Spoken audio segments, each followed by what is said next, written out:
Bom, já que a gente está falando também dessas classes que são marginalizadas, eu também preciso falar de algumas classes religiosas. Esses não eram os marginalizados, esses estavam no topo. Eu vou me deter aqui nas classes religiosas dos judeus, né? Que eles estão bastante presentes ali em todo o Evangelho de Lucas. Primeiro a gente vai ter os saduceus. Os saduceus ele era uma ramificação religiosa judaica, né? Eles eram diferentes dos fariseus em alguns aspectos, né?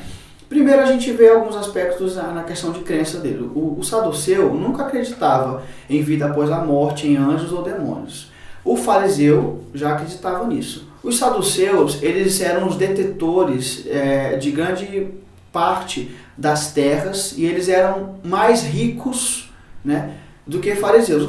No grupo dos fariseus poderiam ter pessoas pobres, poderiam ter pessoas de baixa renda. Agora nos saduceus, normalmente, eles eram todos de uma classe alta, eles eram detentores de terras, de bens, de muitas coisas ali no território de Israel.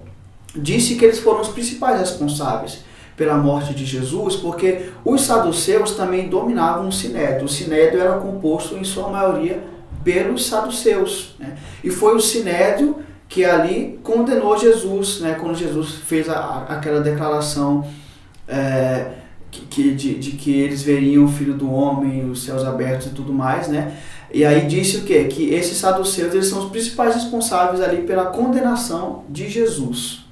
E os saduceus também têm a fama de eles serem sempre conciliadores em relação ao domínio romano. Mas por quê? Porque eles queriam o bem do povo? Não.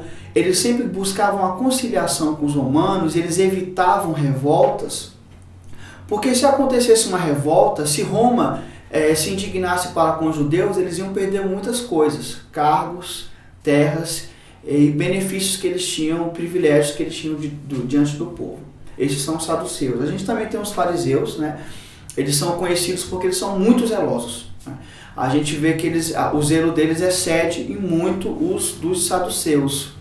Então o fariseu, diferentemente do saduceu, acreditava em vida após a morte e tudo mais. Só que eles eram famosos mesmo pelo zelo deles. A gente tem, por exemplo, umas 400 e poucos ordenanças no Pentateuco, né? Coisas a respeito de rituais e tudo mais. E os fariseus faziam tantas emendas, mas tantas emendas a isso, que parece que eles tinham em suas tradições 1000 e tantas ordenanças, que eles fizeram de ramificações a partir do Pentateuco. Por exemplo, a gente sabe que no dia de sábado não podia trabalhar, e que tinha toda aquela questão do descanso ali observado na lei. Agora o fariseu, ele fazia algumas coisas contadas, tipo quantos passos poderia se andar no dia do sábado, quantos quilômetros você poderia fazer para realizar isso ou aquela coisa, várias coisas que eles faziam para mostrar o zelo deles. E realmente eles eram bem zelosos a respeito de muitas coisas, né? A lei, ela pedia ordenava, na verdade, para que se fizesse o dízimo de certas colheitas no ano e tudo mais. Agora, a gente vai ter os fariseus, que eles eram tão zelosos nisso, que eles dizimavam até mesmo ervas do seu jardim particular, né? A gente vai ter aquela parábola do fariseu e do publicano, né? O fariseu falando, eu dou o dízimo do cominho, da hortelã e tudo mais. Isso era realmente comum, eles realmente faziam isso, por causa desse zelo que eles tinham e tudo mais, né? E esse é o grupo dos fariseus. Nós temos também depois os zelotes, eles eram outra ramificação. Os zelotes vieram dos fariseus, só que o zelote agora é aquela expressão de zelo, esse grupo, mas é um zelo não só na questão de obedecer à lei, mas eles buscavam tanto esse reino do Messias, essa volta de Israel como a teocracia de Deus, que eles faziam revoltas contra o povo opressor. Então eles faziam atentados, eles assassinavam pessoas, eles programavam revoltas e tudo mais. Os zelotes, o zelo deles era em relação à lei, mas eles tinham muito zelo para libertar o próprio povo, então eles organizavam essas revoltas. Parece que nós temos pelo menos um dos discípulos de Jesus que é zelote. Nós temos a descrição dele nos evangelhos como Simão, o zelote. Parece que pelo menos um deles, dos discípulos de Jesus, era zelote. Nós temos os essênios também. Esses não são muito descritos ali nos evangelhos, nós não temos muitas coisas a respeito deles.